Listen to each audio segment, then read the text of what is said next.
Hello student, स्वागत है एक बार फिर से आपका अपने यूट्यूब चैनल टारगेट सेमेस्टर में। जैसा कि आप लोग जानते हैं कि आपका फर्स्ट सेमेस्टर का एग्जाम हो चुका है खत्म और अब आ चुके हैं आप सेकंड सेमेस्टर में। तो चलिए आज हम लोग डिस्कस करने वाले हैं सेकंड सेमेस्टर के सिलेबस को, ताकि आपको पता चल जाए कि आपको पढ़ना क्या है सेकंड सेमेस्टर में। जैसा कि आप लोग जानते हैं कि फर्स्ट सेमेस्टर के जो एग्जाम थे उसमें टाइम की इशू के कारण, यानी कि कम टाइम में ज्यादा सिलेबस कवर करना था, जिसकी वजह से कुछ चीजें छूट गई थी और वो चीजें कंप्लीट नहीं हो पाई थी। ठीक है, उसी बात को ध्यान में रखते हुए सेकेंड सेमेस्टर में बैच को बहुत जल्दी लॉन्च कर दिया गया, ताकि आपके हर एक सब्जेक्ट के हर एक सिलेबस को टाइम के साथ कंप्लीट कराया जा सके और अब की बार आपके एग्जाम में किसी भी प्रकार की समस्या ना हो। ठीक है, इन सभी बातों को ध्यान में रखते हुए आज हम लोग करने जा रहे हैं सिलेबस डिस्कशन। पिछली बार जिस तरीके से आपने सपोर्ट और प्यार दिया था फर्स्ट सेमेस्टर में, ठीक उसी प्रकार सेकंड सेमेस्टर में भी अपना प्यार और सपोर्ट बनाए रखें।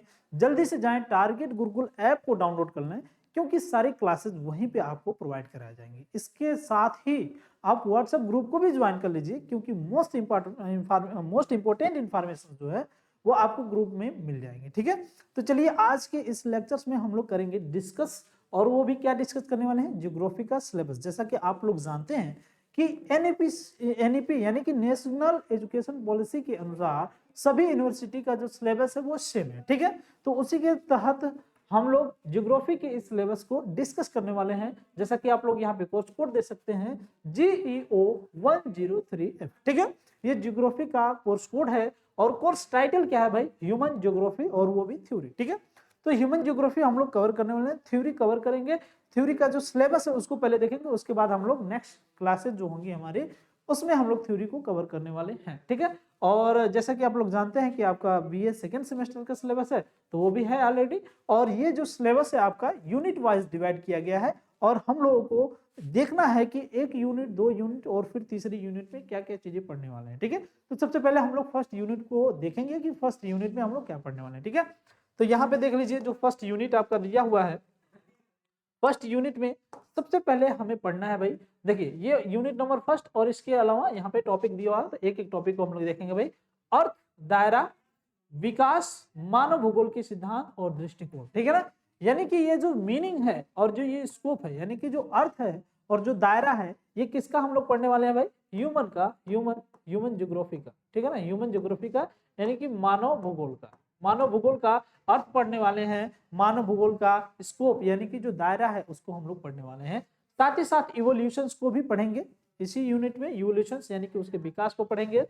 फिर principles and approach of human geography यानी कि मानव भूगोल के जो सिद्धांत हैं इसको भी हम लोगों को पढ़ना है। और दृष्टिकोण, मानव भूगोल के सिद्धांत में अगर हम लोग बात करें तो जैसे पॉसिबलिज्म हो गया आपका, जो इन्वायरमेंटल डिटर्मिनिज्म हो गया, और साथ ही साथ न्यू डिटर्मिनिज्म हो गया, इसको भी हम लोग को पढ़ना है। ठीक है ना, डिटर्मिनिज्म का सीधा सीधा मतलब क्या होता है भाई, सबसे पहले डिटर्मिनिज्म का मतलब बता दें हम, तो निश्चित होता है, निश्चित होता है या नियतिवाद होता है, नियतिवाद। ठीक है ना बाबू, ये जो होता है निश्चित या फिर नियतिवाद, इसके तहत हम लोग पढ़ेंगे कि मतलब किस तरीके से ह्यूमन का नेचुरलाइजेशन हुआ है और नेचर का ह्यूमनाइजेशन हुआ है, यानी कि मनुष्य का, मानव का प्राकृतिकरण और प्रकृति का मानवीकरण किस तरीके से हुआ है। ठीक है, किस तरीके से मनुष्य ने अपने टेक्नोलॉजी का, प्रौद्योगिकी का यूज करते हुए प्रकृति को अपने हक में यूज किया या फिर अपने तरीके से यूज किया, इसको हम लोग देखने वाले हैं इसी यूनिट में, इसी सिद्धांत के थ्रू, यानी कि इसी प्रिंसिपल में हम लोग देखेंगे। ठीक है, आगे देखिए, मनुष्य और पर्यावरण का जो संबंध है इसको हम लोग देखेंगे। मनुष्य और पर्यावरण यानी कि relation between human and environment, relation between human and environment, या फिर हम लोग कह सकते हैं man and environment relationship determinism. ठीक है ना, देखिए मनुष्य और प्रकृति का जो रिलेशनशिप है उसमें हम लोग देखेंगे बेसिकली कि उन दोनों के बीच रिलेशनशिप क्या है, ये डिटर्मिनिज्म है या फिर पॉसिबलिज्म है या फिर क्या है। ठीक है, तो देखिए यहाँ पे पॉसिबलिज्म भी है और नियो डिटर्मिनिज्म भी है, और इवोल्यूशन ऑफ मैन यानी कि मानव का किस तरीके से विकास हुआ है, और साथ ही साथ हम लोग पढ़ेंगे ह्यूमन रेसेस यानी कि मनुष्य की प्रजाति, जैसे हम लोग बात करें निएंडरथल मानव होता है, होमोसेपियंस मानव होता है, ये किस तरीके से डेवलप हुए, और आज वर्तमान समय में पृथ्वी पे कौन से मनुष्य, किस प्रजाति के मानव निवास करते हैं। ठीक है, इसको हम लोग देखने वाले हैं। अब यहाँ पे मैं बात कर रहा हूँ थोड़ा सा पॉसिबलिज्म के बारे में और नियो डिटरमिनिज्म के बारे में, इन दोनों सिद्धांत के बारे में, यानी कि संभावनावाद के बारे में और नौ नियतिवाद के बारे में। ठीक है, संभावना और नौ नियतिवाद, ये जो होता है, संभावना का मतलब होता है कि प्रकृति का मानवीकरण यानी कि प्रकृति को अपने हिसाब से मनुष्य मैनिपुलेट करता है। और इसके जो जनक है विडाल डी लाप्लास है बाबू, विडाल डी लाप्लास। ठीक है, विडाल डी लाप्लास है। और वही नौ नियतिवाद जो है, नौ नियतिवाद इसके हैं जी टेलर महोदय। जी टेलर महोदय का मतलब समझ रहे हैं, इनका पूरा नाम था ग्रिफिथ टेलर। ठीक है, तो इसको हम लोग को पढ़ना है, मनुष्य का इवोल्यूशन पढ़ना है। और जो मानव जातियां हैं बेसिकली उसको भी हम लोग को पढ़ना है, जैसा कि हमने आपको बताया निएंडरथल मानव और होमो सेपियंस, दो ये एग्जांपल्स आपके सामने मैंने प्रस्तुत किया। यूनिट नंबर 2 में क्या देखना है भाई? यूनिट नंबर 2 में वर्ल्ड ट्राइब्स यानी कि विश्व की जो जनजातियां हैं, जैसे पिग्मी, किर्गिज, एस्किमो, बुशमैन। ठीक है ना, पिग्मीज, किर्गिज, एस्किमो, बुशमैन, ये जो 4 मुख्य रूप से जनजातियां हैं, इनके बारे में हमें पढ़ना है कि इनका रहन सहन कैसा है, इनका कल्चर कैसा है, इनका व्यापार सिस्टम कैसा है। ये सामान्य मनुष्य से यानी कि जो आज के टाइम पे जो शहरी मनुष्य है, ठीक है, इन लोगों से ये कैसे अलग हैं, क्यों जंगलों में रहते हैं, इनका खान पान कल्चर सब कुछ के बारे में पढ़ना है। ठीक है, स्पेशली ये कहाँ पे पाए जाते हैं, ठीक है, इसको भी पढ़ना है। ठीक है, सबसे पहले इनकी जानकारी कौन दी है, ओवरऑल मान के चलिए सब कुछ पढ़ना है। उसके बाद भारतीय जनजाति पढ़नी है, गोंड, गद्दी, थारू और संथाल। ये 4 जो जनजातियां हैं भारत में हैं, बहुत ही महत्वपूर्ण जनजातियां हैं, इनके बारे में भी हम लोगों को पढ़ना है इसी यूनिट में। कौन से यूनिट में? यूनिट नंबर 2 में। ठीक है, यूनिट नंबर 2 में विश्व की जनजातियां और भारत की जो जनजातियां हैं दोनों के बारे में पढ़ना है। ओवरऑल सारी चीजें, जो चीजें इनके बारे में पढ़ना है वही चीजें इनके बारे में पढ़ना है। लाइक कल्चर सिस्टम इनका क्या है भाई, इनका जो ट्रेड सिस्टम है वो क्या है, ये वस्तु विनिमय पद्धति यानी कि वस्तु को देना और फिर वस्तु को लेना, वस्तु के बदले वस्तु देना और लेना, और इनमें जो है किस तरीके की जो खान पान है, इन सभी के बारे में चीजों को हम लोग डिस्कस करेंगे। ठीक है, तो ये हो गया बाबू यूनिट नंबर 2। अब हम लोग पहुंचते हैं यूनिट नंबर 3 पे। यूनिट नंबर 3 पे देखिए बाबू, कह रहा है डिस्ट्रीब्यूशन ऑफ पॉपुलेशन यानी जनसंख्या का वितरण। ठीक है, इसमें हम एग्जांपल्स बताएंगे आपको। भारत की अगर हम लोग बात करें तो भारत में जो जनसंख्या है विभिन्न प्रकार से अलग अलग जगहों पे अलग अलग जनसंख्या है भाई। जैसे अगर हम बात करें सेंट्रल या फिर सेंटर ऑफ पॉपुलेशन, वो कहाँ पे है? तो सेंटर ऑफ पॉपुलेशन बेसिकली आप देखेंगे कि जो गंगा रीजन से, गंगा से संबंधित जो मैदान है, जो प्लेन्स हैं, उनमें ज्यादा से ज्यादा देखने को मिलेंगे पॉपुलेशंस, ज्यादा से ज्यादा जनसंख्या देखने को मिलेगी। इसके अलावा अगर आप डेजर्ट एरिया में चले जाएंगे तो वहां जनसंख्या कम मिलेगी। इसके अलावा आप अगर पहाड़ी एरिया में, माउंटेन रेंज में चले जाएंगे तो वहां पे भी आपको जनसंख्या कम देखने को मिलेगी। इसके अलावा जो प्लेटूज एरिया है वहां पर भी आपको जनसंख्या कम देखने को मिलेगी। लेकिन आप 2 जगहों पर जनसंख्या ज्यादा देखेंगे, एक जहां पे सब चीज की सुविधा हो, लाइक शहरीकरण बहुत तेजी से ग्रोथ हो, रोजगार के ऑप्शंस हो, ये सारी चीजें, और ये सारी चीजें समतल में अक्सर देखने को मिलता है। ट्रांसपोर्टेशन सिस्टम जहाँ पे बहुत बढ़िया हो, तो ये चीजें देखने को मिलता है कहाँ पे? ये सब समतल में देखने को मिलता है। इसके अलावा जहाँ पे मिनरल्स बहुत ज्यादा मात्रा में मिलते हैं वहां पर भी लोग देखने को ज्यादा मिलते हैं। ठीक है, तो ये 2 जगह है। तो वही चीज है डिस्ट्रीब्यूशन ऑफ पॉपुलेशन यानी जनसंख्या का वितरण किस तरीके से है, हमने भारत के एग्जांपल्स में आपको बताया। इसी तरीके से जब हम लोग क्लास कवर करेंगे उनमें विभिन्न प्रकार की जगहों का एग्जांपल दे करके हम लोग पढ़ेंगे। ठीक है ना, distribution of population, global migration, causes and consequences, concept of over, under and optimum populations. ठीक है, पॉपुलेशन ग्रोथ थ्योरीज, एक है आपका माल्थस और एक है आपका डिमॉर्फिक ट्रांसिशंस एंड थ्योरी, ट्रांसिशंस थ्योरी। ठीक है ना, यहाँ पे देखिए वैश्विक प्रवास के कारण और परिणाम, मतलब वैश्विक प्रवास के कारण क्या हो सकते हैं, मतलब वैश्विक प्रवास का मतलब ये होता है कि विश्व के लोग एक जगह से दूसरी जगह जाते हैं, क्या कारण है और इसके परिणाम क्या होंगे। ठीक है, तो बेसिकली 2 कारण होते हैं जनरली, उसको हम लोग डिस्कस करेंगे, लाइक रोजगार के अवसर में या फिर किसी आपदा के अवसर में ऐसा लोग करते हैं। तो क्यों करते हैं इन सभी चीजों के बारे में पढ़ेंगे। कहाँ पे लोग एक जगह से उठ के कहाँ जाते हैं, बेसिकली जहां से उठते हैं उसके हम लोग उद्गम स्थान बोलते हैं, जहां पे जाते हैं उसको क्या बोलते हैं, आगे हम लोग लेक्चर्स में समझेंगे जब हम इसको पढ़ेंगे डिटेल तरीके से। ठीक है, यूनिट नंबर 3 में ये चीजें हो गई। अधिक, कम और इष्टतम जनसंख्या की अवधारणा, यानी कि कहाँ पे अधिक जनसंख्या, कहाँ पे कम जनसंख्या, कहाँ पे इष्टतम जनसंख्या मतलब नॉर्मल बैलेंस, क्यों यहाँ पे कम है, क्यों यहाँ पे ज्यादा है, क्यों वहां पे नॉर्मल से, कहाँ पे सेंटर है और कहाँ पे विरल है, ये सब चीजों को हम लोग पढ़ेंगे। ठीक है, जनसंख्या वृद्धि सिद्धांत, मतलब जनसंख्या वृद्धि होता क्या है, ठीक है, इसको हम लोग पढ़ेंगे। इसका तो फार्मूला भी है जनसंख्या वृद्धि का, किस तरीके से ये डेवलप होता है, क्या कारण है। ठीक है, जैसा कि आप लोग जानते हैं कि जो चिकित्सालय है, चिकित्सा की वजह से भी जनसंख्या में बहुत ज्यादा वृद्धि देखने को मिलती है। इसके अलावा जो टेक्नोलॉजी है, टेक्नोलॉजी बहुत तेजी से डेवलप हुई और टेक्नोलॉजी की वजह से भी बहुत ज्यादा जनसंख्या में वृद्धि देखने को मिलता है। माल्थस और जनसांख्यिकी संक्रमण सिद्धांत, ये संक्रमण सिद्धांत क्या होता है और माल्थस और जनसांख्यिकी क्या होता है, इसको भी हम लोगों को एक चीजों को पढ़ना है इसी यूनिट नंबर 3 में। ठीक है, ये चीजें आपको कवर हो गई।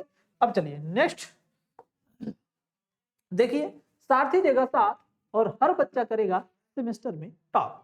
ये भाई हमारे टारगेट का एक स्लोगन है कि सारथी देगा साथ और सेमेस्टर का हर एक बच्चा करेगा टॉप। ठीक है, पेश है आपके सामने सारथी नामक बैच बीए सेकेंड सेमेस्टर के लिए ओवरऑल मैक्सिमम जितना भी सब्जेक्ट है, जैसा कि आप लोग देख पा रहे होंगे, ये मैं हूं यानी कि डीके सर, उत्कर्ष सर और भी ये सर हैं, मैम भी हैं, ये प्रयाग सर हैं, जैसा कि आप लोग जानते हैं एंट्रेंस में इनको देखा होगा। तो ये सभी लोग मेंटर हैं आपके हर एक सब्जेक्ट के।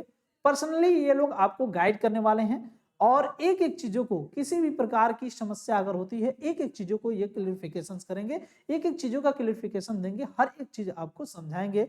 यहाँ पे फीचर्स की अगर हम लोग बात करें तो बाबू सबसे पहला फीचर्स मैं बता दूं कि ये आपके मेंटर्स के द्वारा किया जाएगा 24/7। ये जितने भी मेंटर्स हैं 24/7 आपको हर चीज प्रोवाइड कराएंगे, किसी भी प्रकार का डाउट आपको नहीं रह जाएगा। इसके अलावा अगर और भी कोई डाउट रह जाता है बाबू, तो आपको जो टारगेट गुरुकुल की टीम है, जो टारगेट सेमेस्टर की टीम है, 100% आपको सॉल्यूशंस देगी।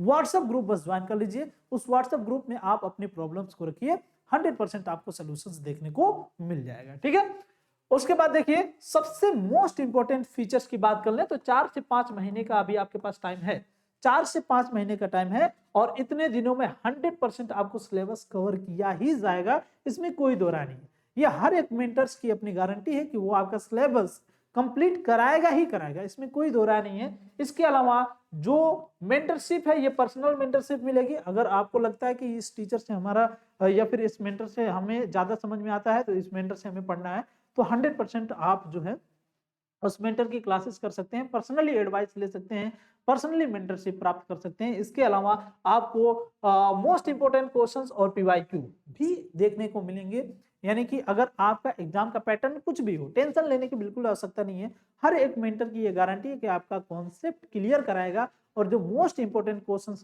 होंगे वो भी आपको देंगे, चाहे वो शॉर्ट नोट्स हो, चाहे लॉन्ग नोट्स हो और चाहे वो पीवाईक्यू पैटर्न पे आने वाले क्वेश्चंस हो, चाहे थ्योरी पैटर्न पे हो। ठीक है, चाहे आपका एग्जाम लिखित हो, चाहे एमसीक्यू हो, हर एक चीज का सॉल्यूशन आपको दिया जाएगा, क्योंकि जब तक आपका कॉन्सेप्ट क्लियर नहीं होगा तब तक आपके साथ समस्या बनी रहेगी, तब तक आप किसी भी चीज को क्लियर नहीं कर पाएंगे। ठीक है, तो सबसे पहले कॉन्सेप्ट क्लियर करना, फिर पीवाईक्यू देना, फिर शॉर्ट नोट्स और लॉन्ग नोट्स और साथ ही साथ एमसीक्यू पैटर्न पर भी एग्जाम कराना और साथ ही साथ लिखित पैटर्न पर भी एग्जाम कराना। और मैं आपको इंपॉर्टेंट बातें और बता दूं कि आपका टेस्ट भी मिलेगा, लेकिन पहले आपको परचेज करना पड़ेगा। क्या?